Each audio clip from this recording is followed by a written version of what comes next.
Okay, can they hear us? I think so. Harry, if you're out there, let me know if you can hear us. Got a friend of mine just checking in on the stream, making sure it's all good. Oh, there's DC Sager. How's it going, Dave? Thanks for stopping by. This is the first time streaming in like 11 weeks because my internet has been awful. So that's why we didn't announce this. We're just doing this, seeing who shows up. And if there's any colossal failures, then hopefully there'll be no one watching. But cool. Looks like we're good. If there's any colossal failure. Oh, are you watching? Are you watching it, Carla? I was looking to share the link. Gotcha. Appreciate it. Cool. I think we're ready to go ahead and start recording here. So let me make sure I got the notes up. Give a little beep. Here we go. Hello, fellow Galactic listeners. I'm Aaron Julian, and this is WSTR, Galactic Public Access, a Star Wars podcast. Welcome to episode 198. We hope you and yours are well, and with everything going on, we want to be a platform that promotes positivity, life, and hope. So please, check out our episode 174 and episode 180 as we talked about hope in these difficult times. Today, however, we are going to review the Star Wars Lego Holiday Special, which just dropped on Disney Plus. And also, side note, we are live streaming again. We didn't announce it. We didn't want any disaster to befall us in full view of everybody, but it looks like my internet issues are sorted out. So you can catch our live streams on YouTube Monday nights at 9 p.m. Central Standard Time. But without any further ado, who else do we have here? Miss Heather Allred. Hey everyone, I'm wrapped in a blanket because I'm chill. You look very cozy, as a matter of fact. But I am also wearing my Star Wars Lego t-shirt for today's conversation. So well done. Well done. I'm ready. And we have also with us Miss Carla Chiacolone. Good evening, everybody. Good as always to have you with us. So thanks for stopping by. Yes. Todd's got the night off, so he won't be joining us. But without any further ado, we have a lot of news items to catch up on. So let's just go ahead and Heather, tease that news. I will. So I was out last week, and it looks like all the news piled up and waited for me to come back. So some news items for you include mall expansions, if malls are still open, mind control, the stimulation package, moving on, and mine's better than yours. Awesome. So awesome. we'll have to see what those are about. Well, without any further ado, let's go ahead and just jump right into our main topic. Give me 1 second here. There's some weirdness going on the live stream, so. Oh Fix it. I promise this won't take any longer than like a minute. If I don't get it by then, too bad. Sorry, live streamers. no. Okay, live stream. Is it looking good out there? Is it sounding good?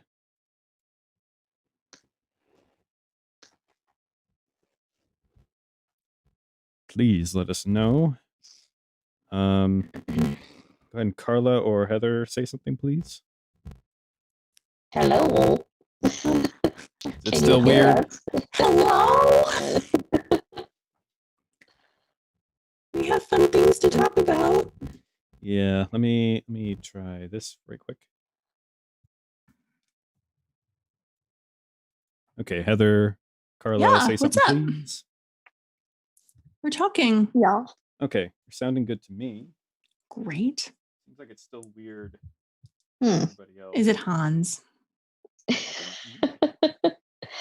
Can you fix this problem, please? I don't know. With your Fix it with your cuteness. Please do. Please do.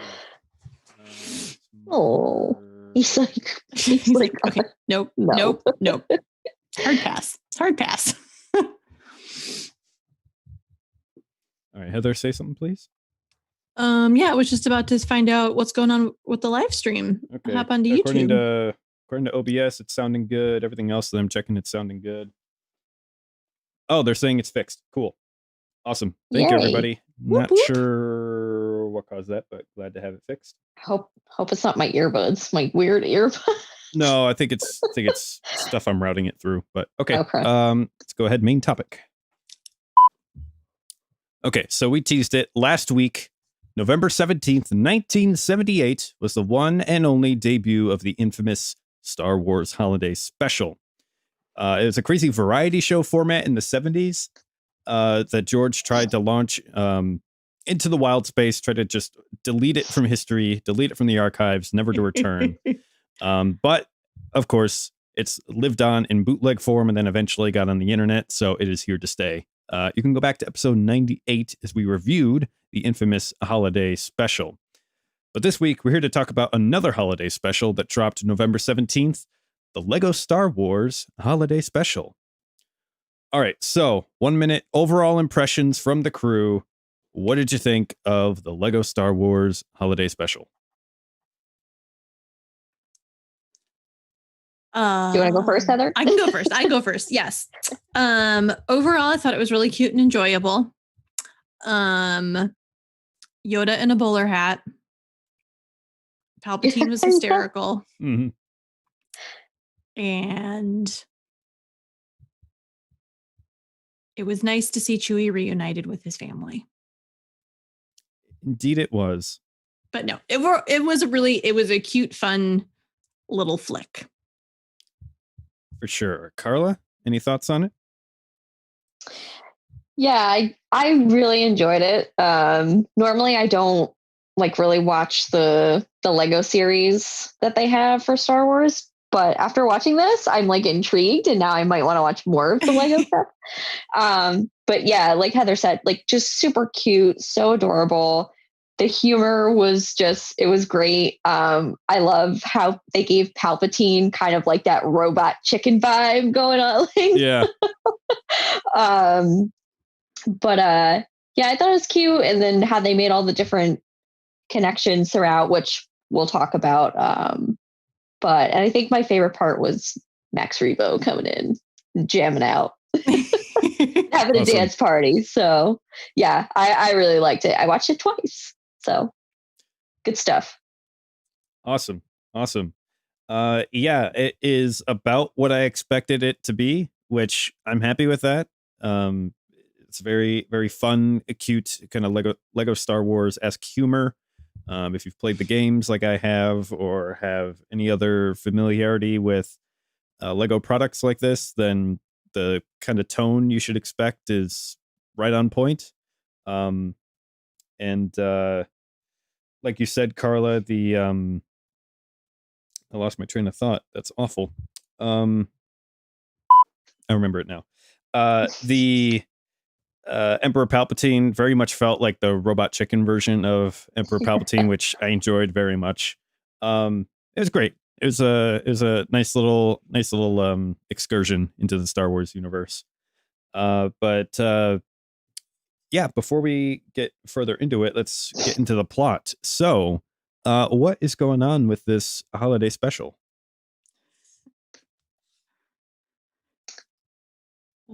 Well, Yoda starts by narrating for us. He sets the scene, Which is very nice. which is lovely. And it takes place after episode 9, right. Correct? Yeah. Mm-hmm. Yes. And they're on the Millennium Falcon. And so we've got Rey and Finn doing some Jedi training. Yes. And then Poe is there, and Chewie's there, and all of our favorite droids are there. And Rose is there. Right? Yeah.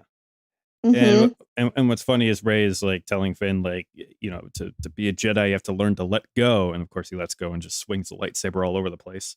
Fling it, fling it, fling. But she's frustrated.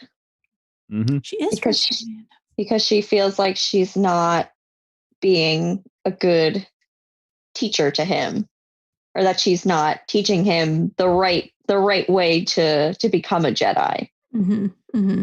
Yeah, like she's barely learned the secrets of the Force, and now she's like expected to teach it. It's there's some bumps in the road for sure. Mm-hmm. Totally. I like when she gives him the stick, and he goes to grab it, and he's like, "Ow!" like a splinter. Yeah, it's so fun. Yeah, like he's not really equipped to become a Jedi just right off the bat. Just like Luke wasn't, but you know, they're doing the best they can. Mm-hmm. But then Poe comes in. Mm-hmm. He's like, "We've got to get ready. Chewie's family's coming." Yes, it's almost Life Day. They gotta prep. And what are they roasting? I always forget what it's called. Tip yip. Tip yip. Mm-hmm. Which sounds yummy. I think that's what they have that at the park, right? Isn't that one of the dishes at the park? I know it's in the cookbook. I'm sure that it is. Yeah. Oh, it said dining at Dex's, I guess. Oh. It's basically like a fried chicken type of dish. Yeah. It's cute. I like when they have little bits of lore like that. Mm-hmm. So then what happens? So Rey, she wants to find out, more about why she's having all this trouble and training Finn, and she wants to go off and I think I don't know, did they name the planet that she ends up going to? I don't remember if they name it. But she basically finds her way through like meditating and reading through the Jedi texts. So now she's like, hey, like I gotta go figure this out. But I promise I'll be back in time for Life Day. Right. Don't you worry. Mm-hmm. And Finn's like, come on, like don't leave. Like, is it because of me? And she's like, no, I have to figure this out for myself. And she wants to be the best Jedi Master that she can be to him. So Rey goes off in her X-Wing and flies away to, again, I don't remember the name. Oh, it's here. Cordoku. Cordoku. Oh. So she's off to Cordoku with BB-8. Right. BB-8 has gone with her. And she gets there and there's a, it's like a cold, snowy type of planet. And she goes into this mountain where there's a temple. And you see like the Jedi crest and all. Very like Fallen Order vibes coming from that. That's what I got too. Yeah. Which was pretty cool. And she's looking around, she's checking it out. And eventually through exploring, she finds this little like crystal wrapped in, I don't know, like leather or fabric or something like that. Yeah. Mm-hmm. Yeah. And she's checking it out and she starts like waving it around and it produces this Doctor Strange looking type of portal. Yeah. I was like, okay, Doctor Strange, what's going on here?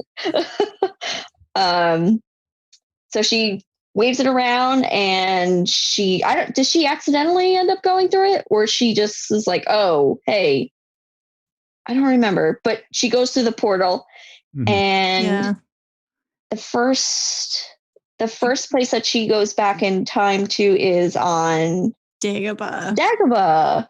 Yep. Yeah. For some training. Mm-hmm. Which is fun. So get to... Oh, go ahead. Yeah. No, go ahead. I'm just saying because then she sees Luke and I love that she's always like, oh, it's Master Luke. And I'm like, how do you know that that's him as a young man? Mm-hmm. Did you were there pictures like in a Did you photo read the album? Yeah. Oh my goodness. I liked it when what did she say? She's like, oh, I wonder what I'm sure there'll be so much. I forget the exact wording. She's like, "Oh, I can't wait to hear of all of the Jedi wisdom that they talk about." And Luke's just like, "The blood's rushing to my head." Yeah.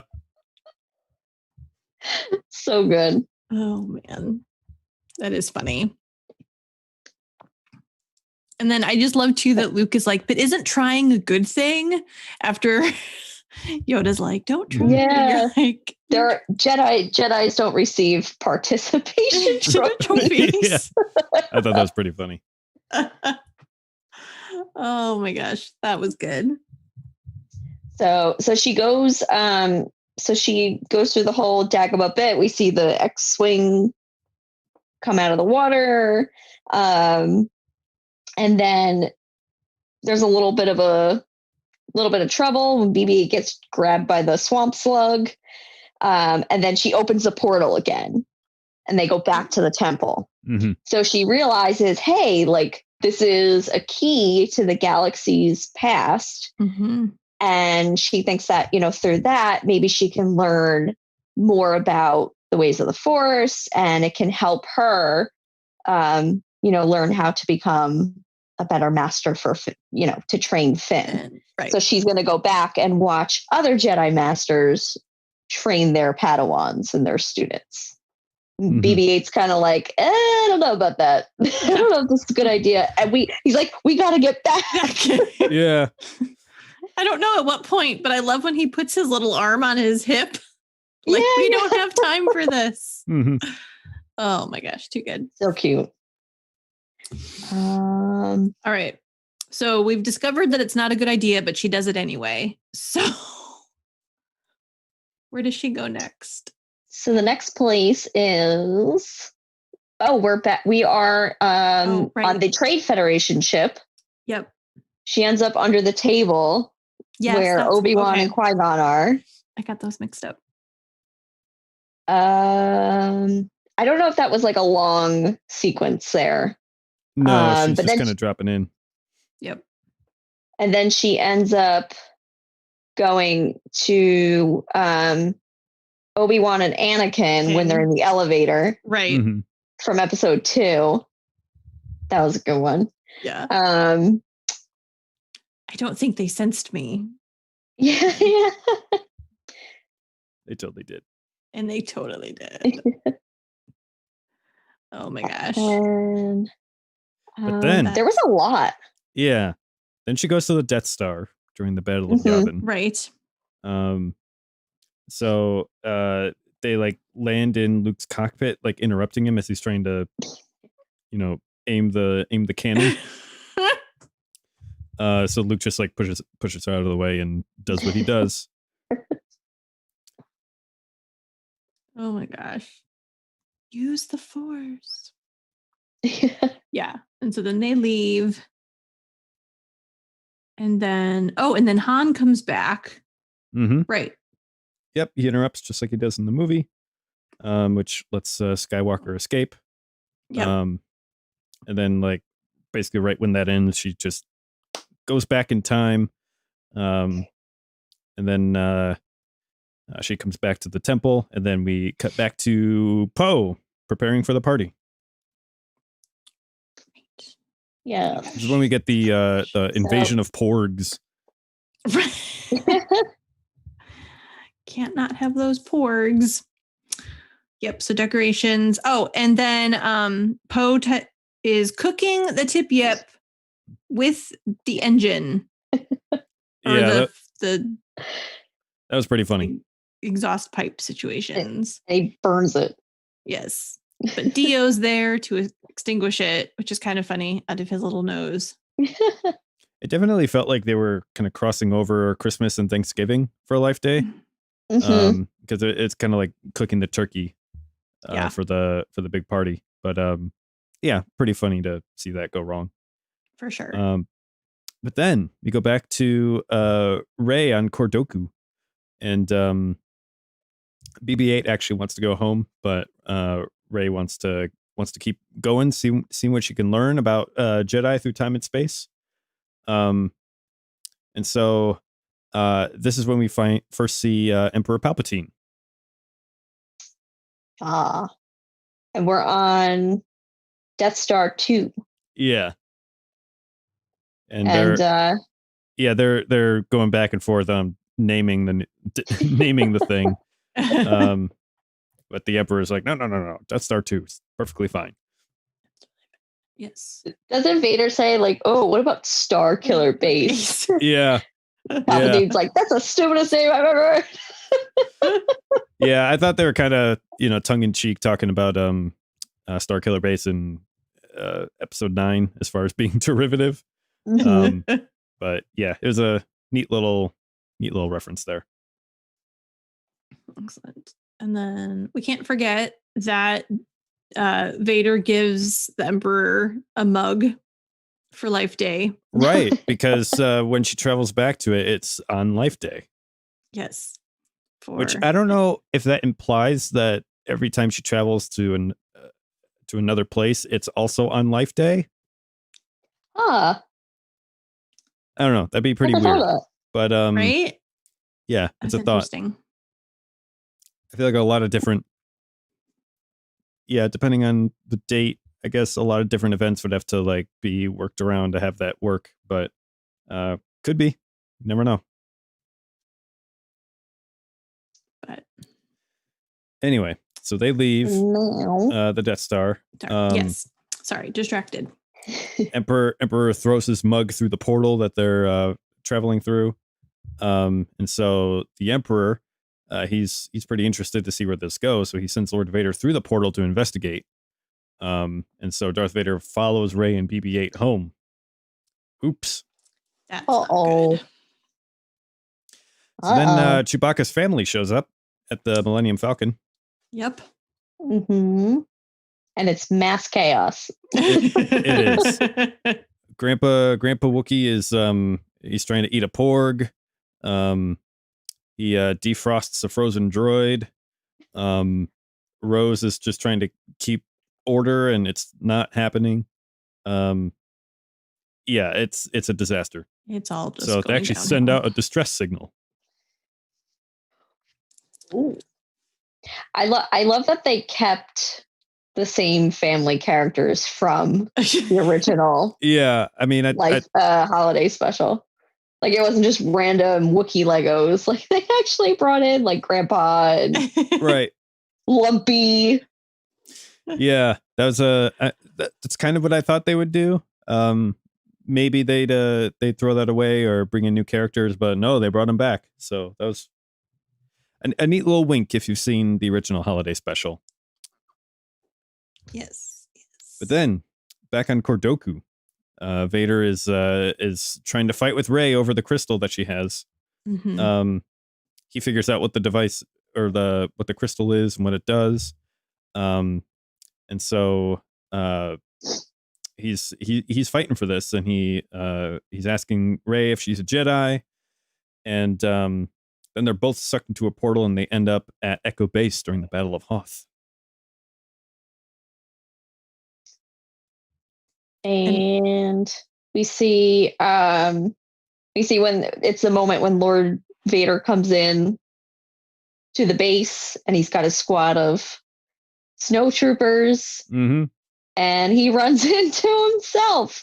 Yeah, and they get into a lightsaber duel, which is pretty funny. Which is really funny. I like when they're just staring at each other, and it's like the breathing. And it's like, wait, we are the same person. Yeah, that was pretty funny. So good. And then when they go back into the portal, the Vader's like, well, that was weird. Yep. So they go back to Mustafar. Right. Then they end up on Navarro, which is where the whole Mandalorian tie-in happens. So this is where they're basically like at the OK Corral, and all the stormtroopers and death troopers are closing in on them. And so they take some time to fawn over the child, which is pretty cute. Yep. Then they portal opens up again, and off they go. So it's just a quick little nod, but nice to see him.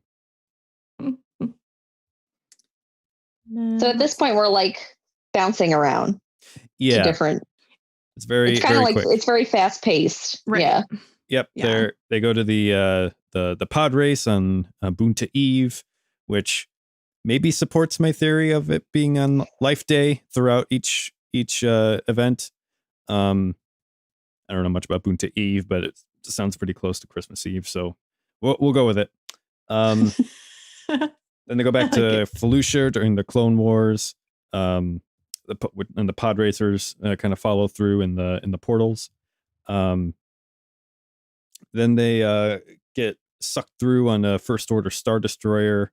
And then they end up on Tatooine again, and there's like 3 different versions of Obi-Wan, and Darth Maul chopped in half, and it just gets crazy Which at was this really point. funny. Yeah. You have like an older Solo and a younger Solo, Older both Solo. shoot Greedo. And a huge fight breaks out, and eventually Rey and Vader keep fighting, and they get sucked through a portal again. And now we're at Cordoku with Darth Vader, Rey, and like the young Luke Skywalkers that they've picked up along the way. And it, With this carton of milk. with this carton of blue milk. No Yep. milk. So Life Day is a disaster. We get some more Emperor action on the second Death Star. So he wants to go to the future where the Jedi are destroyed, the rebellion is crushed, and he's reigning supreme. So he's like, okay, we're going to go 30 years into the future. And now we run into Kylo Ren. Without a shirt. Yep. we knew this would happen. I think one of you two called it, actually, if I'm remembering correctly. But yeah, so it's an awkward moment for everybody. Kylo Ren, he's super stoked to see Darth Vader, his Lord and Savior, come in. But Grandpa. Yeah. then the Emperor's disappointed that it's not him ruling in the future. But he tells him to put a shirt on, and yeah, it's hilarious. That's funny. Yeah. Sorry. Yep. So we go back to Cordoku for a little bit, where the Luke Skywalker talks with Rey for a little bit. And it's the moisture farmer Luke, so he's got no idea who Darth Vader is. No idea about anything going on. But he offers to help fix BB-8, who's taken some damage. And in a weird way, it's kind of like a reversal of like Luke as a mentor and Rey as the initiate. So I thought that was a pretty neat moment. Mm-hmm. Mm-hmm. Yeah. However, So then we go back to the future. Yep, the Emperor and Kylo Ren. Emperor, he's not pleased to hear about Vader losing during the Battle of Endor. And so His betrayal. Yeah, he's like sizing up Kylo Ren now, and sees his lightsaber, asks if he has a mask. Uses the Force to repair the broken helmet. And then that Vader starts getting jealous, so they're going like back and forth, trying to be like the best apprentice to the Emperor. And Kylo promises that he's not going to throw his master down a reactor shaft. And so off they go to enact their nefarious plans. But meanwhile, the party, Chewbacca's getting hungry. Oh, and man. they're bored, waiting for Rey to come back for the Millennium Falcon. Oh, And it's still a disaster. It absolutely is.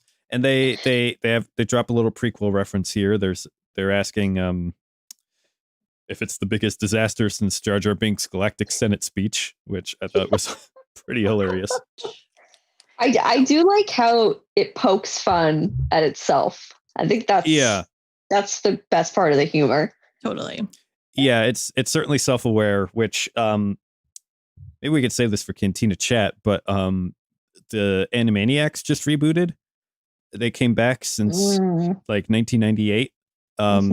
And they're just as self-aware and just as satirical as they have ever been. So it was very enjoyable. But I was very much reminded of that with moments like this in the holiday special. Fun. But yeah, as Carla mentioned, Rose brings out Max Rebo for some music. The party has arrived with Max Rebo. Yep. Ain't a party without a blue elephant. And so- then, Lando shows up. Yep. Jana, Maz. Who else? Zori comes with the rest of the Tip Yip. Yep. Yep. And then you've got Jawas and Ewoks and Rhodians. Yep. So they start calamari. Yeah, they exchange gifts. They sing a song in Huttese. But Poe is he's a bit down in the dumps. He's not having a good time. Not the same. It's not going the way he planned. Meanwhile, and then the Emperor and Kylo Ren, they're talking about Death Stars and the Starkiller base. And Darth Vader's kind of the third wheel on their bro date. But the Emperor sends Darth Vader to go get Luke from Endor. And he just kind of grumbles to himself and goes. And so then Kylo interrupts and he's like, "What are you doing? Like, if you send Vader to go get Luke Skywalker, it's going to lead up to the same chain of events, which end up with Vader throwing you down a reactor shaft." And he swears there's no coming back from that. That's it. You're dead.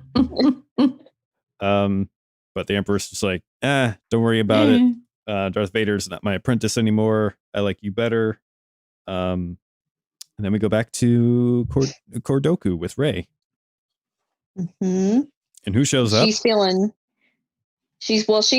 kind of down about, causing all this chaos and, kind of messing around with time and space. Mm-hmm. And Yoda shows up in Force Ghost form. And he tries to show her, he kind of like brings her back. I guess it's supposed to be like a Force vision. Brings her back to the Falcon where everybody's, partying and enjoying. And there's like a little moment where the tree is about to fall over and Finn stops it.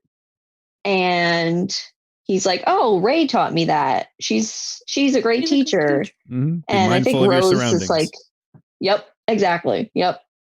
And Rose is like, "Oh, she's the best teacher," So just showing her that, it's not about the Jedi texts and all that fancy schmancy stuff. It's about, her friends and, that they're, they share like a home together and that it's about the connection. It's not about, again, all of that fancy Jedi stuff. Mm-hmm. And then she's like, "Oh, I have to go fix everything that I just messed up, basically." Gotta fix the timeline. And so she, does Luke find the key? I forget. How does she get the key back? Oh no, she takes the crystals because all the cave place starts lighting up all the other crystals. Right. Yeah. Right. Yep. Yeah, they lost a crystal. The Emperor's got it, but they're able to like basically summon forth more crystals, and it like makes a circle around them, make a new portal. Right. So they go back. So now they're back on Death Star. Death Star 2. Yep. And basically it's just like a big duel between everybody. Yep. So the plan is they're going to wait for Vader to come back with Luke, and then Kylo and the Emperor are going to throw Luke and Vader both down the reactor shaft. Which is so ridiculous. It amuses me. So yeah, then Rey and Luke show up and they get into a huge fight. And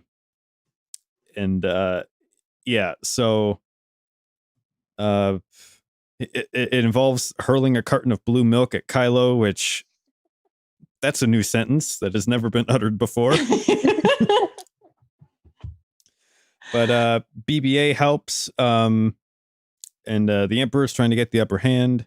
And then right when they're like getting at it, Vader arrives with the older Luke Skywalker. And so the Emperor's caught off guard, and Rey seizes the opportunity to throw Kylo at Vader, and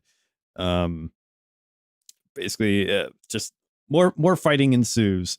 And so Kylo tells Skywalker that he's always hated him, but the older Skywalker then says he's never met him before.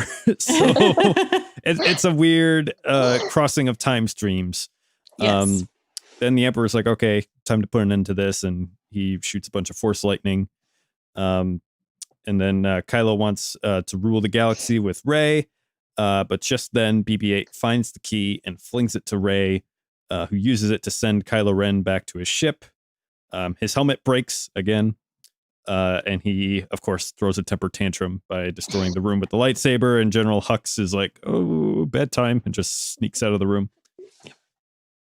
Yeah, so the duel continues. Rey says that good will always triumph over evil. Emperor attacks her with Force lightning and threatens to destroy both the Skywalkers, Kylo Ren and Vader, if she doesn't join him. And so the Emperor, he takes the crystal, and he attempts to get the time portal, but Rey stops him. And there comes this moment where the Emperor's like, do you honestly expect to defeat me alone? And Rey says she's not alone. And the older Luke Skywalker comes to her aid. And then they have this moment where Rey asks Luke if she remembers his first Force lesson to let go. And of course, Luke lets go, which causes the crystal to slam into the Emperor and Vader, who crash into the Emperor's throne. And with them distracted, Rey leaves with the younger Luke and BB-8. She's going to return young Luke back where he belongs. Older Luke stays behind and watches Vader throw the Emperor down the reactor shaft, telling him he's had quite enough from him.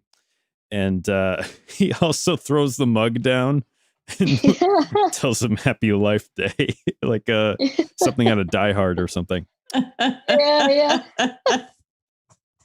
And so as he's plummeting to his death, the Emperor's like, yeah, I was pretty mean. Maybe I should change my ways. But it's too late, and he's hits the reactor shaft. So then they head back, and it's time to celebrate Life Day. It is. Mm-hmm. So they go back. She makes it back just in time. Mm-hmm. And let me see. So she talks to Finn. She tells him, everything that she was looking for was right there in front of her the whole time. And they have a cute little moment, and they hug, and everybody's everybody's all happy. Finn gets to cut the tip yip, and he cuts the entire table in half. Oops.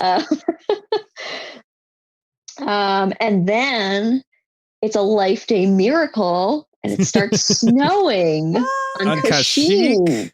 Oh my god. And of course, C-3PO is trying to throw out those odds, and everyone's like, peace, we're going outside. Yep. So everybody's outside in the snow and making Wookiee angels. Oh my gosh, that was so good. So good. BB-8 gets mistaken to be a snowball. Oh, and Zori end up being able to spend some time together. Oh yeah, they get a little smooch. Little moment. And then of course we see our force spirits of Leia and Luke, which was nice. Mm-hmm. And then we close with Yoda in a bowler hat. Bowler hat. And it's the greatest thing ever. Awesome. And they all lived happily ever after. Yay. Okay, so Okay. now What that just we're through happened? the plot, we talked last week that there definitely should be something on Disney Plus to this extent, and it seems like this is a nice little supplement to add on to Disney Plus for Star Wars. Did it feel right being on Disney Plus? Should it have been somewhere else, or should it have been in a different format? What do you think? I thought it was appropriate. You know, Yeah. I mean, I don't know if how it would have went if they had maybe aired it live, like how they do the Charlie Brown Mhm. special every year, something along those lines. But like we were talking about last week, like this is no pun intended. This is the way. Yeah. You know. Yeah. Yeah, I think it was the right platform for it. I mean, you got to watch it when you wanted to, and yeah. Yeah, I agree. You know, well, there's a lot of factors to this, but seeing as Disney's parks have mostly been closed down or reduced capacity for the better part of 9-10 months, um, they've actually lost money this year because parks is one of their number one money makers. Mhm. So it really makes sense that okay, they're going to double down on Disney Plus, you know, with Mandalorian, with whatever else they can add to it. Why wouldn't they put this on Disney Plus? Right. The only other place I can think of it would be like the Disney Channel or Disney XD, something like Yeah. that. And it seems like it was made to fit that kind of hour-long time slot because it's like 47 minutes long, Yep. which leaves room for 13 minutes of commercials, which is pretty typical for an hour block. I wouldn't have been surprised if they were like, "Hey, we're going to make this for the Disney Channel," and then someone was like, "Nope, put it on Disney Plus." So Yeah. it would end up there eventually, but it just makes sense. Yeah. Makes sense to me. I could see them like doing it initially on Disney Plus and then maybe doing like an ABC family kind of viewing around Christmas or something, but Yeah, it would not be out of place on the And ABC aftermath. Family's 25 Days of Christmas, which I don't even know if it's called ABC Family anymore. I don't know. I was talking about it with my roommate the other day, and it's something else now. Yeah, it's called like Freeform. I don't know. It's very strange. Okay. But yeah, it seems like it would fit in there. But Disney Yeah. Plus is what we got. So, what is like the one thing that stood out to all of you when you were watching this? Like when we're thinking about it later, if there was like if you were stuck with a friend in an elevator for like 30 seconds and you had to tell them about one scene that really stood out, what would you say?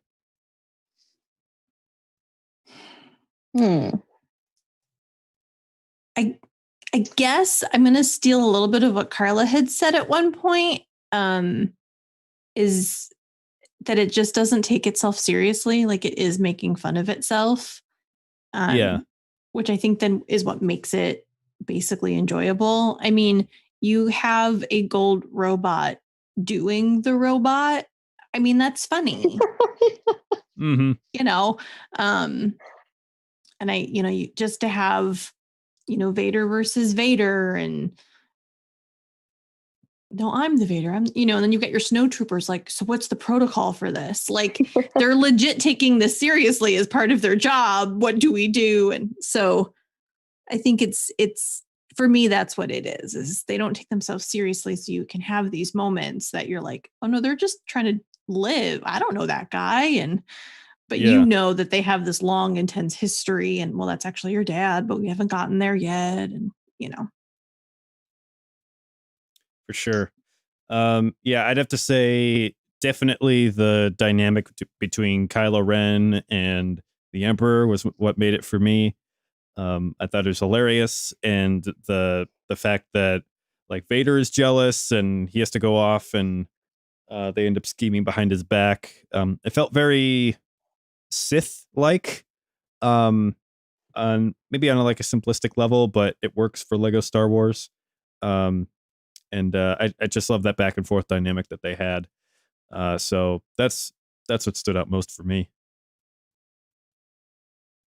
I just like the crossover of the different timelines and eras. Yeah. I like stuff like that. I like how they made it all connect, and then how like on like Tatooine, it was kind of almost like this like Avengers Endgame kind of like like clash of characters all together. Yeah, it had me genuinely laughing, throughout with the humor and the jokes and everything, and I just liked it because I think as hardcore fans, we take this stuff very seriously, sometimes a little too seriously. Yeah. And this was just a nice like break to just be like, okay, it's Lego Star Wars. This is nothing serious. So let's just laugh at it. And again, like the poking fun at itself. I love that. Mm-hmm. And oh my gosh, wait, the best part, Babu Frick breakdancing. Oh. How did we forget? How did we forget that? We did forget that. Oops. That was great. That's Loved it. That's all you need. 3 words. Babu Frick breakdancing. I'm reminded way back in episode 152, we had our predictions for The Rise of Skywalker, and I think it was then that I said, the trilogy is in a mess. They need a way out. What's a fantastic way out when you're in a mess? Time travel.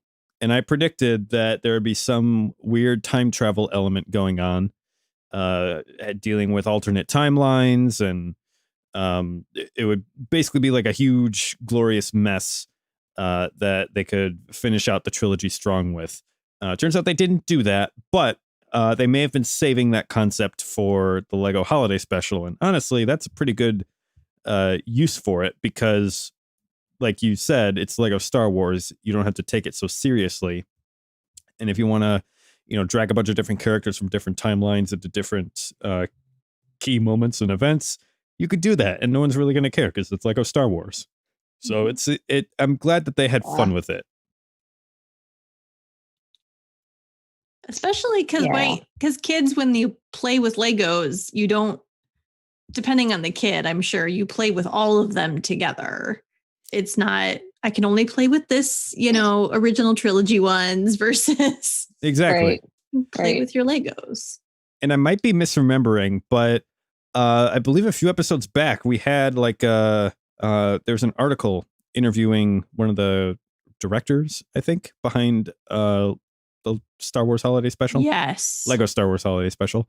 And he mentioned that part of the inspiration for that was seeing their own children playing with Legos, and they have a bunch of different Lego sets from different eras of the Star Wars timeline, and they're just all playing together. And that's exactly that gets exactly behind the Lego ethos, which is use your imagination, come up with anything that you want.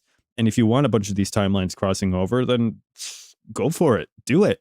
That's the whole spirit behind Lego. So in that respect, it really plays well to this project. So if there's going to be time travel in any part of Star Wars, what better way, or what better way to put it to use than through Lego Star Wars? Agreed. Ditto. Yeah. So here's a question from Todd. Ooh. Why do you think they highlighted all the key relationships between all the characters here, except Rey to Papa P? I was wondering that too as I was watching. I was like, wait a minute. They're making all these connections except for that one. Maybe it would have been like too much to throw in because you already had like Rey even says it like my master's master and my master's father's master and my master's. She like goes like throughout like the whole timeline. Maybe it just would have been like too much to throw all together, or it just didn't work out with the plot of the story. Yeah, maybe. I mean, animation has a pretty long production cycle and pre-production as well. And so they really didn't have much in the way of Rise of Skywalker content on there. So I wonder if this was written before Rise of Skywalker even came out. And they may Interesting. not even have had access to that kind of information. I don't know. Maybe. The only like kind of ballpark estimate I can give for this is that they, in the Animaniacs reboot, the very first episode, they're basically like a big part of the episode was the Warner brothers and Warner sister are needing to like catch up on over 20 years of history to get to where they are now in the show. And so they kind of lampshade it and say, oh, well, the writers are writing this in 2018, so we've got 2 years of history to guess on. And so they go into song and guess on where we are now. Mhm. So if it takes like 2 years between writing a cartoon and going to air, then it very well could be that they were writing this thing before Rise of Skywalker even came out, and maybe they, in the interest of secrecy or whatever, couldn't even get access to the script beforehand. Yeah. Interesting. That's a possibility. I don't Possible. know. So the other one they didn't touch on was Rey's relationship to Ben. Any idea why that might not have been a thing?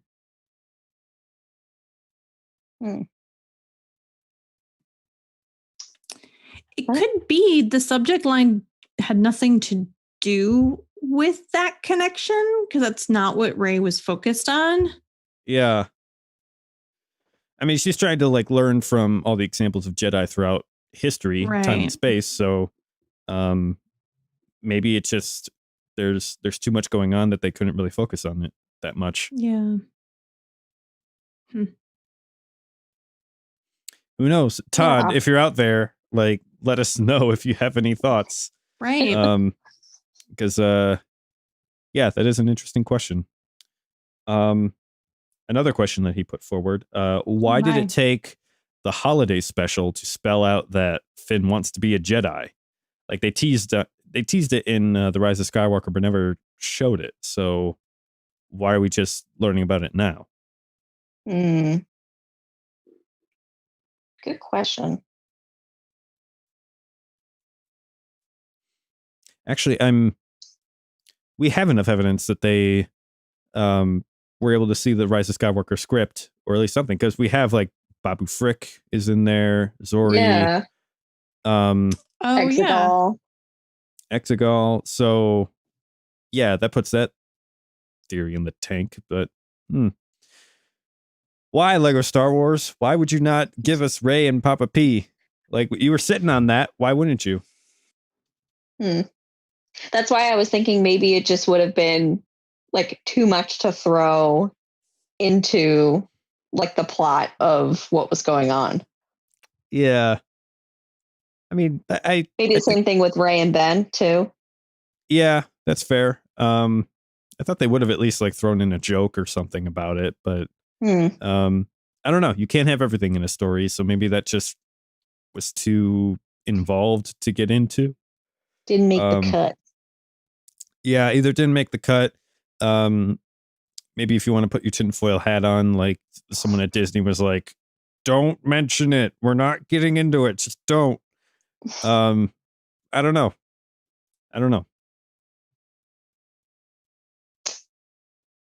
As far as Finn wanting to be a Jedi, No comment. we talked about it a few episodes ago about Finn going on social media and basically just lighting it up. John Boyega saying like his role was greatly diminished during the trilogy, and they kept kind of baiting him with like, oh, you're gonna get something pretty significant down the line. Don't you worry. And it never played out. I feel like those comments came out a bit too soon to say that had any kind of effect on Lego Star Wars Holiday Special. Maybe that's just something that they themselves noticed throughout the trilogy, and so they were like, okay, we got the Rise of Skywalker script coming up. They really shortchanged Finn. Maybe we can give him something interesting to do during this, at least. That's probably the most plausible theory. What do you guys think? Yeah. Yeah, I mean, I don't know. I guess it's hard like not knowing like when, like you said, like when they wrote this and then when Mhm. everything started to go into production and um because John Boyega made those comments that was like a few months ago. So this Yeah, had to have been like way like ready to roll out Yep, nothing. before. Yeah, I don't know. I mean, the only thing I can think of is if they wanted to find the least arguable parts of the sequel trilogy. Since we've talked before about some of the lack of continuity and people's being in uproar, like I'm just curious if they just made decisions like, well, who's going to be upset by Bobu Frick and who's going to be upset by Dio and who's going to be upset by, Finn being a Jedi, they just Right. kind of cherry picked things and they were like, maybe we just don't touch on the Reylo subject and maybe we don't touch on her being a Palpatine because maybe they didn't like that. I mean, I don't know. I'm just spewing information, but I'm just curious if they said, this is a lighthearted holiday special. Let's not screw this up. That kind of makes sense, Heather, because if you think about it, like the whole Rey Palpatine connection and then like the Reylo thing, like those were two kind of like heavy hitters of the Rise of Skywalker. So you're right, like the lesser reveals, so to speak, they were probably like, yeah, it's fine. Like we can mess around with this. So, yeah, I don't know. That's just kind of how I would approach it, to be like, what can we use that's the least offensive for everybody? Because there's like with the whole joke about Jar Jar and his speech, there's been time, like we've had time from that situation. We've not had much time from Rise of Skywalker to let some of that simmer. Right. So. Yeah, but similar to a point that was made earlier, it's just nice that they're able to approach it from an angle where they're just not taking everything so seriously, which is probably the best way to just ease tension about it. Yeah. And also, too, I noticed Princess Leia wasn't really in it, like through the flashbacks and everything. I mean, we had her Force spirit at the end, but they didn't really include her in any of the flashbacks. Not that I I don't remember seeing her even during like that whole like clash of characters, and which I thought was interesting. Like, I wonder why they didn't really involve her too much. It may have been something to do with her estate. I mean, I'm sure they've got whatever rights to sign off or prohibit any kind of appearance of Princess Leia in any media going forward. So I don't know. It's a tough sell to say, hey, your dead relative, you want her in Lego Star Wars Holiday Special? I mean, how do you sell that? They probably, I don't know. Maybe they tried and it got denied, or maybe they just thought, you know what? We'll leave it alone for now. I don't know. That's a good point you brought up. Because if you're talking about like with the plot line of it, talking about Jedis and their masters and training, like to me, I thought about Luke training Leia, but then making the connection, Heather, back to your point, like Palpatine, like the whole, that was like a big reveal. That was kind of a big reveal too. Like when we saw that, you were like, what? Like Leia trained and all that stuff. So maybe that was like another thing they didn't want to touch upon. I don't Maybe, know. yeah, that might be stepping on the toes of some content currently in development. Not likely, but possible. I don't know. I feel like we're supposed to be like taking this lightly, and now we're bringing it back to being serious. Right. Yeah, I don't know. We ask the real questions here on WSTR. This is what we do as fans. We can't help it. Mm-hmm. It's true. All right. Any closing thoughts on the Lego Star Wars Holiday Special? If you haven't seen it, go watch it because it's really cute and you will enjoy it. We know you got that D+ subscription anyway because you're watching Mandalorian, so It's true. might as well. Yes.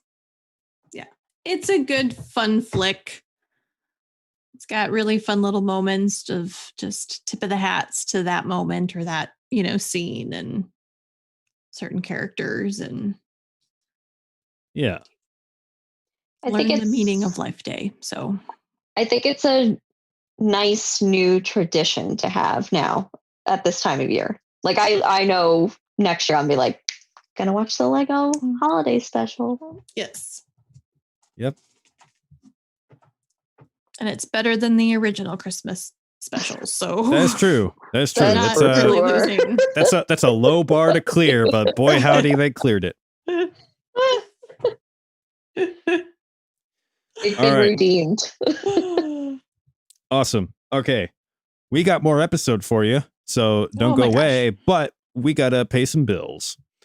So you can find us on the socials, Heather at Hawk Awesome, Twitter, Instagram, Carla at Carla Marie Giac on Instagram and Twitter, Todd at Tizod, Instagram and Twitter. Also, he's got his Big T Little T podcast on Instagram and Twitter. So check that out. Myself at Aaron Julian at Instagram. And we're part of the Red 5 Network. You heard it at the beginning of this episode. That is Red numeral 5 Network everywhere on the socials. And of course, our own tag at WSTR Media. You can email us at mailbox@wstrmedia.com. Leave us a voicemail at 630-557-WSTR. That's 630-557-9787. Call in, leave us a voicemail message. We'll play it on an upcoming episode of the podcast. We would love to hear from you. Our entire back catalog of episodes and all links can be found at podcast.wstrmedia.com. This podcast is brought to you by Audible. It's an easy, no-risk way to support this podcast and to find some entertainment and education in the downtime of your day. Head on over to audibletrial.com/WSTR to get your free 30-day trial of Amazon's premier audiobook streaming service. And that includes a free audiobook of your choice and 2 free Audible originals, which are audiobooks you can't find anywhere else. audibletrial.com/WSTR to grab that for free. No questions asked. You can go ahead and cancel anytime. We still get a payout. You still get free audiobook material. Everybody wins. And we are also brought to you by our merch store, store.wstrmedia.com. The good folks over at Teespring can help you cover yourself or your loved ones head to toe in WSTR merch. We know you freaks are out there. You know this is what you want. And hey, it's a gift. It's a pile of gift-giving occasions coming up. So please get on top of that, store.wstrmedia.com. We get a little bit of kickback from that. It is a great way to support this podcast. And we are on Patreon, patreon.com/WSTRmedia. Our current patrons are experiencing exclusive content you can't get anywhere else. That includes Jeremy Myers, Scare Scuttlebutt, Elena Strikes, and Nicholas Schaefer. Thank you for supporting our show. We got exclusive content you can't get anywhere else, including Heather's Holocron, where she learns about all things Star Wars. A Carla's Corner, where she's teaching you a thing or two about cosplay, costuming, costume making, and me and JD are having a ball going through Knights of the Old Republic 1. So if that is your thing, if you'd like to throw some bones our way, help pay for the cost of hosting the show, patreon.com/WSTRmedia. And I forgot to mention, sign up with us and we'll send you a little bag of goodies, a little swag bag, if you will. Okay, our bills are paid. Let's Excellent. take it away, Carla, with the Twitter trash compactor. Let's do it. All right. So we're going in the trash compactor and we're coming back out. We're going to make this snappy. So, Do it. all right, we've got 3 different Twitter polls coming at you. First one, we were talking with our friend Mark Thompson a few weeks ago, and question was, what do you think of the from a certain point? But hold on, what do you think of from a certain point of view Empire Strikes Back so far? Which Mark Thompson has been doing the audiobook for. And choices were haven't started, decent, amazing, and out of this galaxy. And Heather, you wrote in I did. and you said you're still working on the first one. So you're still working on the A New Hope one. I will update you at Cantina Chat. Okay. All right. So looks like a lot of people haven't started yet. Maybe they've picked it up, but just haven't gotten to crack it open. Nobody said it was decent, which I guess is good. 8% said amazing, and 25% said out of this galaxy. So it looks like it's getting some good reviews so far. Excellent. Second trash compactor.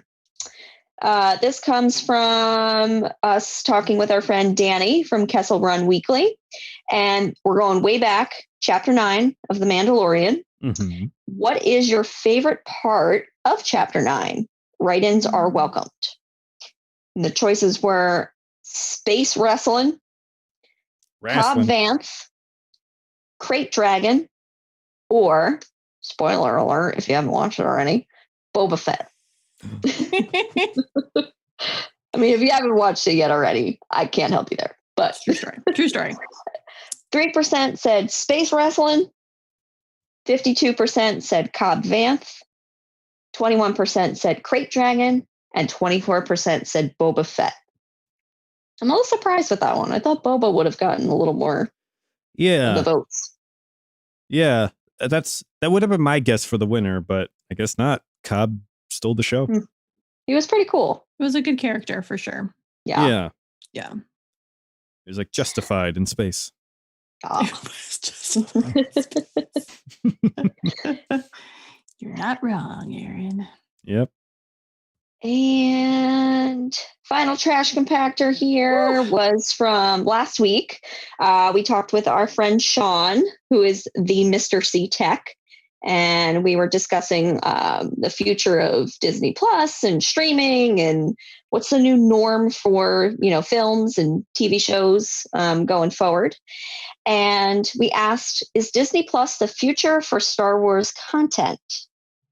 With the choices being yes, no, both filming and streaming, or film, please.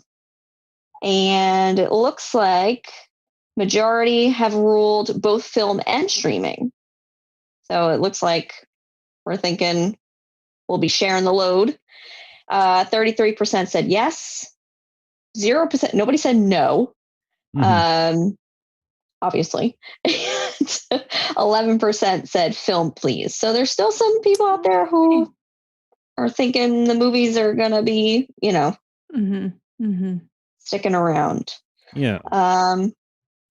But yeah, it looks like, everyone's pointing to both film and streaming, which is what I hope. I agree. That's what I would like. I agree. So, yeah. And that's it for our triple trash compactor. Woo. Boom.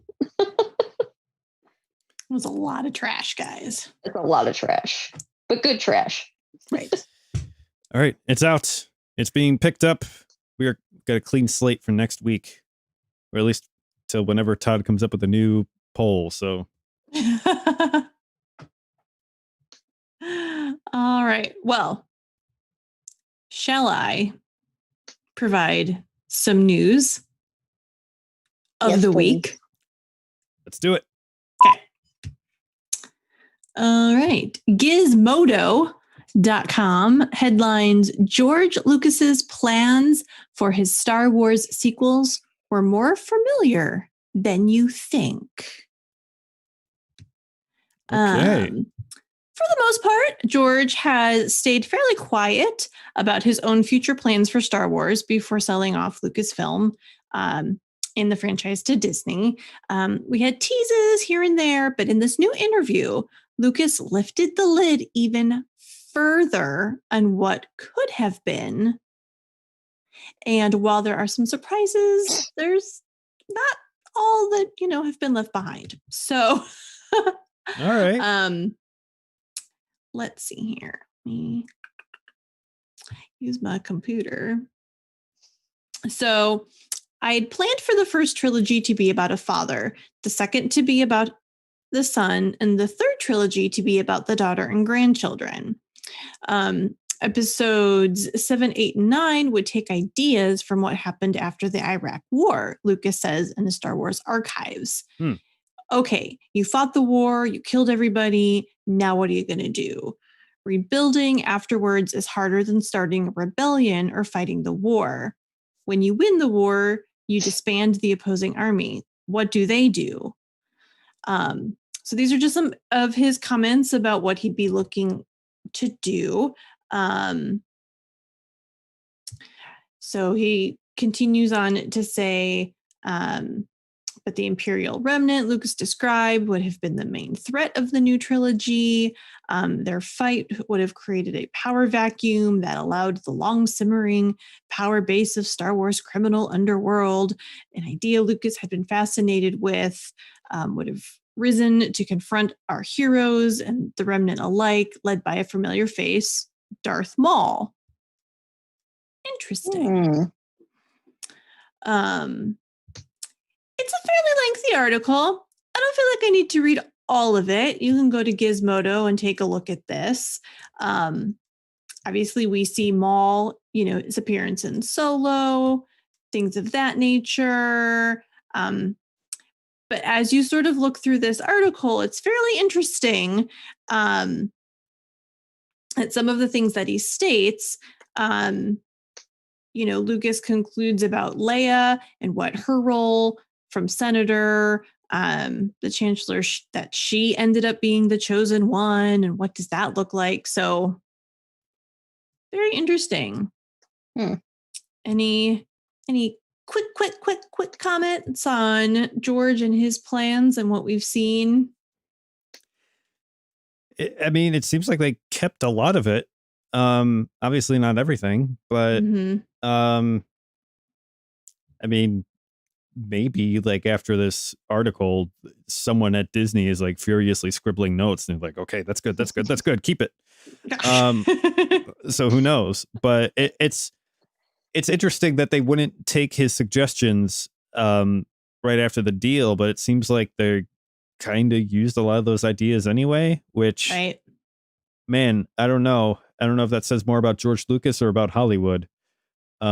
But it seems like if he really wanted them to use a ton of his ideas, that should have been a condition of the sale of the IP. And given that it wasn't, it's like, well, they paid so much freaking money for it. I feel like he could have negotiated that in and still made a ton of profit off of it. I don't know. We'll probably never know what exactly transpired there, but kind of sucks to see like you tried to make your ideas a thing, and then after Disney says no, they're not interested, they end up using a bunch of those ideas anyway. So Yeah, I don't know. So okay, well, our next news item also comes with a spoiler warning, specifically if you've not seen the newest episode of The Mandalorian. You have been warned. GameRant.com, they state that Star Wars Battlefront 2, Versio actor, has strange role in The Mandalorian Chapter 11. So I am not super familiar with Star Wars Battlefront games. But we see that Janina Gavankar, the actor behind Versio, has a bizarre cameo in the most recent episode of The Mandalorian. Ooh. So if you are familiar with the game and watched the episode, you're like, hey, I know her. So her most recent collaboration with the iconic franchise likely isn't one fans would expect. However, with the actor having a bizarre cameo in The Mandalorian. So she doesn't suit up as Versio in the live action, but instead puppeteered the nostrils for the Mon Calamari that Mando and Baby Yoda encounter at the beginning of the episode. Interesting. Okay, and that is our reaction to the news story. Has she the one in the puppeteered sweater? before? Is this a thing that she does? I don't know. I don't know that I am confident in my knowledge here. He enlists the help of a nearby with the interaction showcasing Gavankar's skill as a puppeteer. Whether or not that's a new skill or Yeah, I'm trying to think, an like, is old this skill? like is this like a practiced skill that she has? And they're like, right. hey, we know you worked on Star Wars. Like, if you want to do this thing, it's yours. Or was it more like, you know, I talked with the boss man, he can't get you a role on the show, but if you wanted to throw some switches in the background, we won't stop you. And they kind of like taught her how to do it that morning. I don't know. Either one's equally plausible to me. So, but very cool to be part of the Star Wars universe, also known as the universe, and brought back in. So that's pretty exciting. I mean, I'd want to be nostrils in Star Wars if that was my only way. A pair of Mon Calamari nostrils at that. Seriously. I tell that story to my kids. From J. Crew. Ooh, I shouldn't have said that. I didn't say anything. It's fine. It's fine. Oh my gosh. Okay, let's move on to our third news item. We are back at polygon.com. And we are now talking Star Wars Squadrons is excellent. Here are 3 other games that simulation fans deserve. The galaxy far, far away could be a playground for developers. Okay. Star Wars Squadrons nails the feeling of being inside a starfighter. The effect is even better when you're in a virtual reality. Have either of you played Squadrons? I have. I need to get back into it, as a matter of fact. I often forget like what games I have, and I should definitely get back to that once the school year's over, because it's like major crunch time for me right now. But yeah, need to get back into it. Excellent. Carla, you were nodding your head. Yeah, I have it. But my situation right now, I don't have a TV to play it on. Sad. So I've maybe played it like twice. Okay. But a friend of mine has the PlayStation VR headset. Oh, nice. So I normally can't do VR because it triggers my migraines sometimes. And then like I get the weird like disorientation and all that. Oh no. But I was like, I gotta try this for Squadrons, because you put that thing on, and especially in the if you choose the A-wing to play with, I mean, like, you really feel like you're sitting in the cockpit. Like it's crazy. And he was like driving around and everything, and I'm sitting there and I'm just like, oh my god. You're like, I think I'm gonna die. But it's really cool, and like it's like 360 view, like, and you can look all around. It's really neat stuff. It's very cool. It's awesome. Well, this is now talking about possibly we're doing a speeder bike simulator for all you scout troopers out there. An AT or an AT, depending on which camp you fall into. Pilot. Let's see. And let's just go ahead and get that, pod racer from episode 1 out there too. Why not? I want that. So, Please. I think they are seeing if we can master it for an X-Wing. Why don't we expand and see what other options we have? And it sounds like with the virtual reality, it would be a very welcomed thing to the Star Wars nerds. Yeah, I mean, if you've listened to the show very much at all, you would know that I've been railing against EA as publisher for Star Wars games for a while now. We've been in too much of a drought when it comes to Star Wars video games. They need to open up that license and just let people at it. And this article has 3 very doable ideas for a video game. Get us in a speeder bike, get us in an AT-AT, get us in a pod racer again. Like, why not? We have so much latitude to do that, especially with the modern technology that we have for video game development. I do hope that Squadrons is kind of like a proof of concept that you can make like a kind of smaller, more focused game, even with VR or even without it, and that it could work. So I hope they learn the right lesson from this. Excellent. All right, maybe someday I'll get a gaming system. We'll see what happens. All right. Well, let's shoot over to this next news item from Princeton Daily Clarion.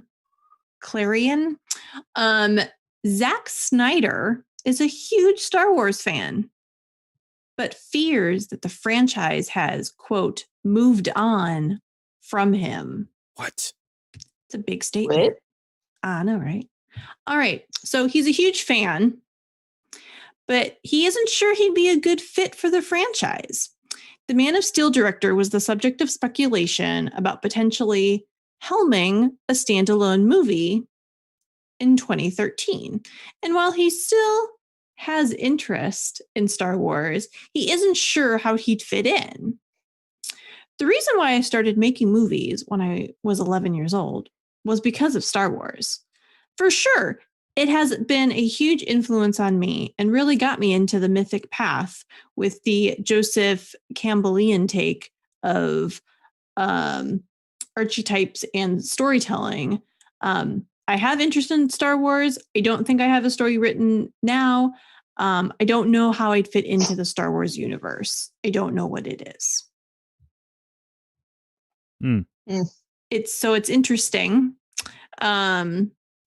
It doesn't sound like he's throwing away the opportunity, but definitely isn't sure. But he's currently working on Justice League. But yeah. Well, I don't know if you're too knowledgeable about what's going on with Zack Snyder, but he had to step away from Justice League due to some family issues, and Joss Whedon stepped in to replace him, and the movie ended up turning out a lot more different than what Zack Snyder had in mind.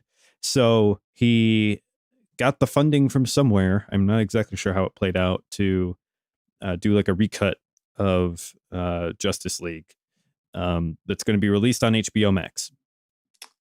Okay. Thing is, I don't know if Zack Snyder is the best person to like handle someone else's IP, because he's, according to many people, approached it in a way where he doesn't really understand the source material of these comic book characters that he's making into stories. He's kind of always wanted to do it his way. And the way that my roommate put it was, I can't wait to be disappointed by Justice League a second time. Referring to the Zack Snyder cut. Oh, man. So to hear him say that he is like interested in Star Wars, but he doesn't know like what the Star Wars universe is anymore, and he doesn't know how to work within it. I could partially agree with him. I can understand how the new direction that the sequel trilogy has taken and how it's being managed under Disney right now. There's very much a feeling like, yeah, I don't know where it's going, and I don't know if they even know what it is anymore. At the same time, even if it was going in a Campbellian direction, would that stop him from turning it into whatever he wants it to be? I don't think so. I think he would just go ahead with his vision anyway. So it's hard to really understand what he's trying to say with something like this. Interesting. That's my take on it. I could All be right. totally wrong. I mean, would it end up being almost like another like Ryan Johnson situation where like he had total creative control? Probably. You know? Yeah. Yeah, Probably. that's a big risk to take again. I don't know. Yeah. Ugh. All right. Well, we'll just send good wishes to whatever his family situation is at this time. We'll end it there. All right. Well, if you can handle it, I've got one more news item. And that is from screenrant.com.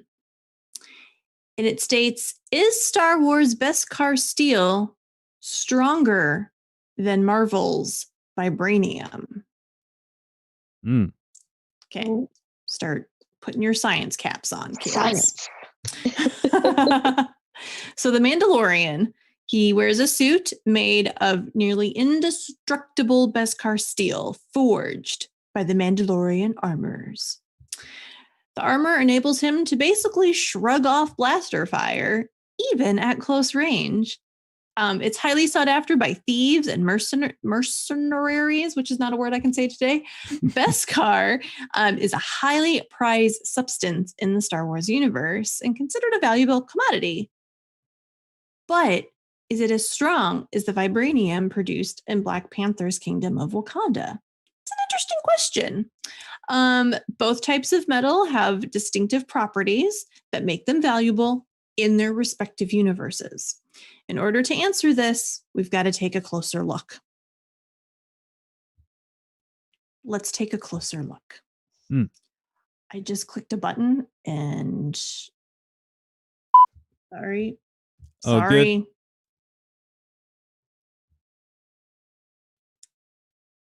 Okay. Oh, good. I think so. Okay. All right. Beskar steel, primarily used for the Mandalorian armor. It is forged to be unbelievably resistant to both strong impacts and high levels of heat. The Beskar ore can only be found on the planet Mandalore. The Mandalore metalsmiths developed the specialized Beskar working skills that are unknown by any outsiders. So, while Beskar is resistant to extreme forms of damage, metalworkers can form it into any plate, laminate, wire mesh, or film that they desire.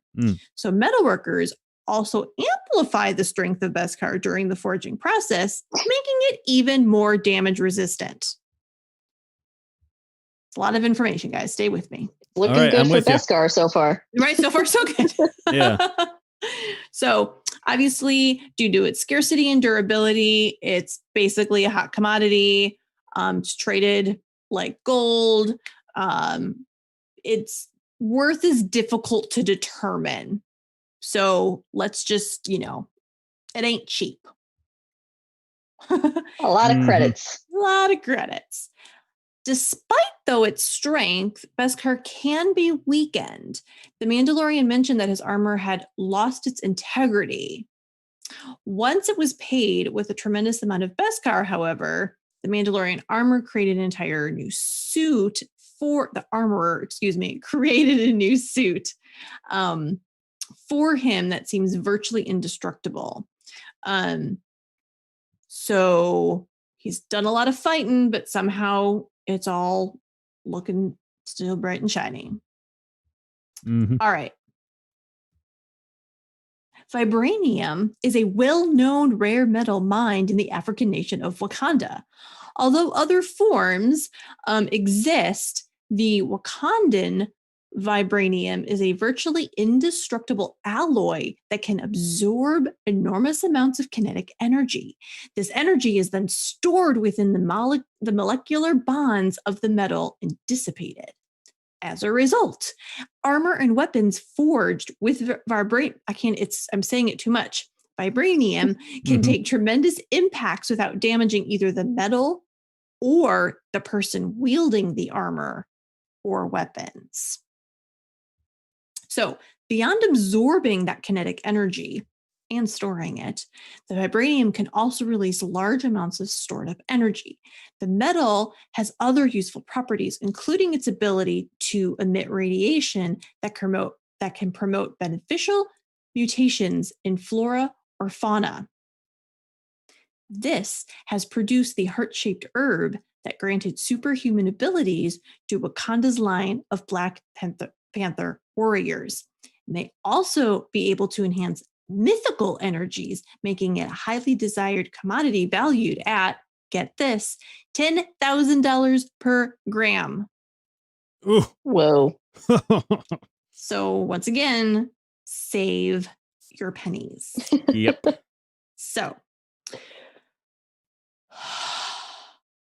all right. So it's expensive, all of these things. So basically, when comparing Beskar and vibranium, what important detail sticks out? When vibranium, okay, it's fine, has an unbelievably high melting point, Beskar can resist lightsaber blows, which generates a lot of heat. So how much heat does a lightsaber produce? As a lightsaber is a plasma blade powered by a kyber crystal, it stands to reason that the blade is as hot as a real-world plasma flame cutter, which can produce flames of up to 45,000 degrees Fahrenheit. Whoa. This Ouch. allows a plasma cutter to cut through many durable types of metal, just as Jedi Knights have used their own lightsabers to burn through blaster doors, droids, and other tough substances. However, since vibranium has a melting point of 5,475 degrees Fahrenheit, a lightsaber could melt it through given time. So while it could absorb the kinetic energy from the lightsaber blow, it could not deal with the heat over a prolonged period of time. So basically, when it comes to sheer durability, the Mandalorian Beskar is stronger than the Black Panther's vibranium. Alrighty. Thank you for Professor Heather. We've invested in the right fandom. We I like have, it. yes. Yes, Woo! And that's a lot of knowledge. That's a lot of knowledge I just dropped, kids. And if any of your children decide to write a science paper about this, you let us know. You snap us a photo and we'll send you some swag. Because let's be honest, that's great. Right on. Right on. Okay, well, it's about that time of the episode. Let's get right into Cantina Chat. Okay, the part of the show where we talk about all things geeky and nerdy we've been up to. Heather, take it Yes. away. Okay. So I finished, from a certain point of view, book numero uno. Mm-hmm. So from the Twitter situation, I had responded that I was still working on it. I am proud to say I have finished the book. Yay. So now I just need to get my hands on the second book. And we can keep moving forward there. So that was a fun little news item. Mhm. Obviously, just keeping up on The Mandalorian. And I love the frog lady and her husband. They bring Aw. joy to my life, and I want pop vinyls of both of them. So if you find them, let me know. Mhm. I have decorated for Christmas because you do things that bring joy to your life, and my Christmas tree does that for me. Mm-hmm. Otherwise, unfortunately, I've been dealing with some family things that have taken me away from other nerdoms. So that's what I have. But I'm excited for the upcoming holidays and some relaxing time. So Right it'll on. be good. Yeah, I'm excited. All right, Carla, what have you been up to? Well, obviously watch the Lego holiday special. True. I got like crew of friends. We all did like a Disney party watch with that. And then we decided to watch the original holiday special afterward. Mhm. And it reminded me of why I never want to watch it ever again. Yeah. Yeah. So we did that. Watched the new Mando episode on Friday. Interesting episode as always. And then Sunday night had a impromptu rewatch of Rogue One because why not? Always good. And I've also been reading the From a Certain Point of View book, and I'm really enjoying those stories. They're super cool. Just love all the little tie-ins. And I got this shirt from Celebration. If you kept your passes to transfer over to the next for 2022, you still got your t-shirt, and then they sent you like this little commemorative stormtrooper pin. So this came in the mail over the weekend, and I was like excited, but then I was like, wow, this makes me sad. Like what could have been, but just wasn't meant to be. So 2022, it's happening. Excited. Make it happen. Other than that, not much. Work has been crazy. Holidays are coming up, so got to start doing the shopping and all that fun stuff, and working on embroidery still, like very, very slowly. So getting there. I'm still only on the first panel, which is like, yeah, but no rush. Taking my time. Perfect. That's about it. Yeah. How about you, Aaron? What you been up to? Well, I've been prepping for Christmas with my roommate. I learned this a couple months ago. He takes Christmas very, very seriously. For him, it's something that you need a lot of time to prep for. So we've been decorating the apartment, and something else that he likes to participate in is we basically like made a whole list of Christmas movies to watch.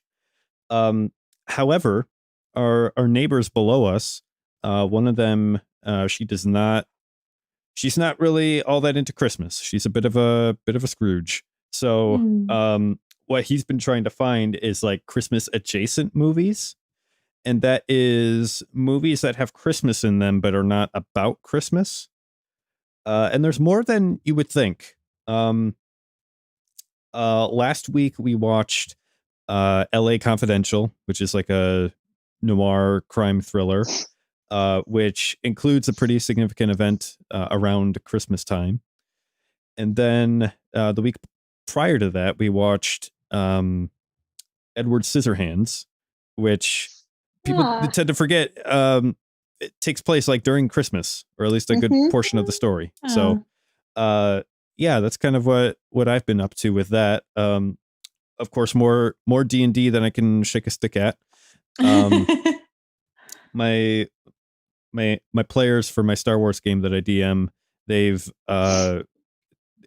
have finally received their own ship, and so we spent like half a session of them just like everybody picking their own room and getting their own space and like saying what they want to do to customize it, and now they've gone and approached this new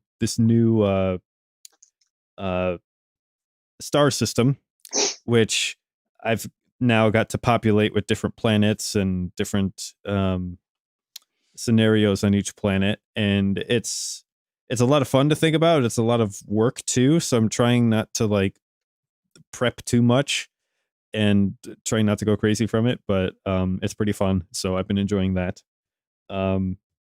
Yeah, that's kind of what I've been up to. Is Die Hard on your list of Christmas in the movie, but not a Christmas movie? It's on the list. I don't know if we're going to get to it, because that's the classic, like, oh, that's my favorite Christmas movie, Die Hard. So we're trying to avoid the cliche and try to pick up on other movies that you may not expect has Christmas in it. Like Batman Returns is on that list. Oh yeah. Yeah. So things like that. But not a bad thought. Just that's like the first thing we go to, and so we're like, you know what else is there? What else is there to take a look at? So that's what we're doing. Gotcha. Very nice. Very nice. Okay. And Todd wrote in that he is did. listening through from a certain point of view the Empire Strikes Back audiobook, and it's so good. Audibletrial.com/WSTR. And he's asking everybody to check out our recap of chapter 12, The Siege, on Big T Little T, his podcast, which is his episode 41. And he wants to talk about flimsy stormtrooper armor. And he's also saying, did we seriously bring up lore for a 1995 video game? I'm not exactly sure which one he's talking about, but he's saying that a Family Guy joke is now canon, which may or may not be Mandalorian spoilers. But he was also on the Syndicate podcast with our good friend Armand, talking about the movie Prestige. So go check that out. And also make sure you check out part 2 of our discussion with MRC Tech Podcast, where last week was our part 1, but we just did a bit of a crossover. So part 2 is on his channel, MRC Tech Podcast. So be sure to check that out. And I think that's it for Cantina Chat. Woo. All right. We're caught up. Ah. We're clean. We're good to go. Carla, wrap this episode up with a bow, if you would. Certainly. So thanks everybody for listening to another episode of WSTR. Make sure to check us out on all the socials at WSTR. We want to hear from you guys. So comment, tweet us, give us a rating on Apple Podcasts. And if you give us a 5-star rating, we will throw some swag at you. And make sure that you retweet it, get a screenshot of it, and send it over our way so that we can read it out on the next podcast episode and make sure that we get that swag to you ASAP. And we need your help for our 200th episode, which is coming up very, very soon. We would like to know what your favorite thing is about our show. So you can send us an email at mailbox@wstrmedia.com. You can leave us a voicemail at 630-557-WSTR, which is 630-557-9787. Leave us a voicemail. We'll play it on the episode, email, and we'll make sure that we get all of those very kind messages out for our 200th episode, which is crazy. And speaking of 200 episodes, you can catch the back catalog at podcast.wstrmedia.com. So if you want to get a recap of everything we talked about up until the 200th episode, do as your heart pleases. And don't forget, we have our merch store. The holidays are coming up. And if you want to get some unique gifts for your friends and family, you can go to store.wstrmedia.com. You got all kinds of goodies there for everybody on your list. And if you'd like to support us even further, you can go to our Patreon at patreon.com/WSTRmedia, where you can get all of that exclusive content that Aaron had mentioned earlier in the episode. And also, we are part of our Red 5 Network family. So if you'd like to check out all of the fun stuff that's going on with the other Star Wars related podcasts, that's at Red 5 Network. And the website is www.red5network.com. Numeral 5, not word 5. For next week, episode 199. And we have Steele Saunders coming on the show. He also has his own podcast, so we'll be chatting with him, all things Star Wars, of course. And along with being on the road to the 200th episode, we still are looking to get our 3,500 followers on Twitter. So retweet us, share us. We would love to get maybe we can get to 3,500 for the 200th. That would be What? That'd be awesome. That'd be a nice birthday present. Yes. Make it happen. Help us out. And we have prizes. We have lots of That's stuff true. for you guys. But yeah, so without further ado, y'all. Oh, and have a very safe, healthy, and happy Thanksgiving to all of our listeners and all of our Yes. followers. Eat all the turkey. Yes, and all the tip yip. And don't burn the tip yip. Oh my God. All right, guys. You ready? Yes. Only one way to All wrap it right. up. Now, This is is podcasting. Yay! Let's fry up some tip yip, everybody.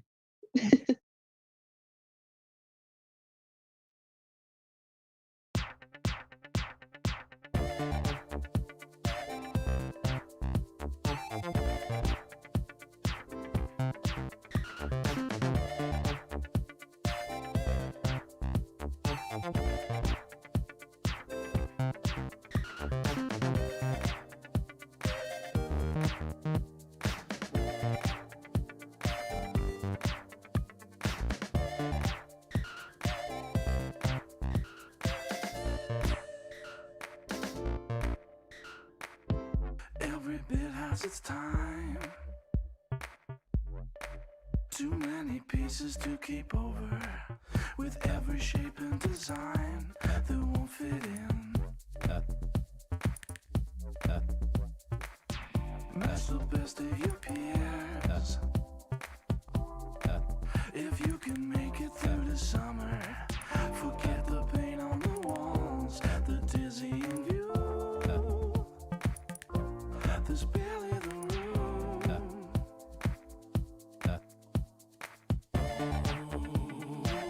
I see you better when the lights are out. I see you better when the lights are out.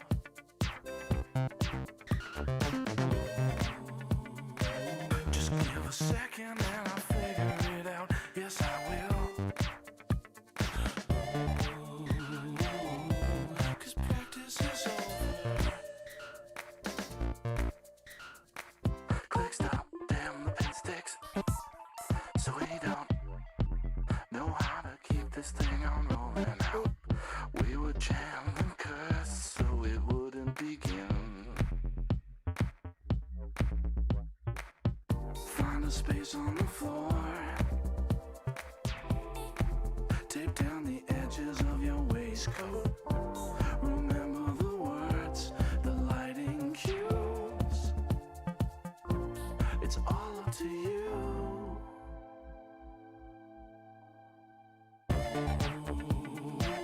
I see you better when the lights are out.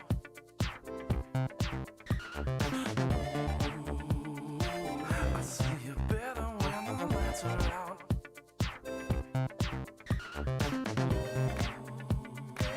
Just give a moment and I'll beckon it out. Yeah, I will. 'Cause practice is over.